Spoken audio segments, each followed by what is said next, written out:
According to the report of Amna Bibi from Wahari, in view of the current threat alert and in connection with Shab Barat, DPO Wahari Muhammad Tariq Aziz met with ulama Ikram from across the district in his office. DSP President Mazhar Hayat Hiraj was also present. Like the rest of the country, Wahari will be celebrated tonight with Shab Barat, religious devotion and respect and enthusiasm. In view of the current situation in the country, foolproof security plan has been issued and arrangements have been finalized. A security plan has been issued on the occasion of Shab Barat, in which police by inam, roof and traffic duty have been imposed.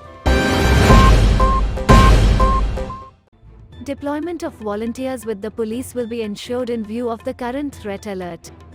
Foolproof security arrangements will be made for mosques, places of worship and other night vigils on the occasion of Shab-e-Barat.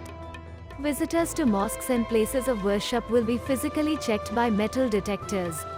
People who come for worship should not bring luggage and bags etc. with them.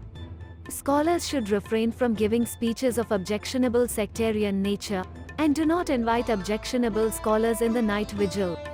Hateful posters or pamphlets are banned. Therefore, to avoid such content, do not misuse loudspeakers. Identify the sellers of fireworks. The crackdown on law-breaking elements will continue. In view of the current situation in the country, the duty will be carried out alertly so that the night vigils can be performed peacefully.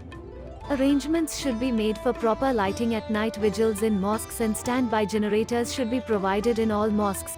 Stay in touch with law enforcement agencies to avoid any potential danger and maintain an atmosphere of religious harmony.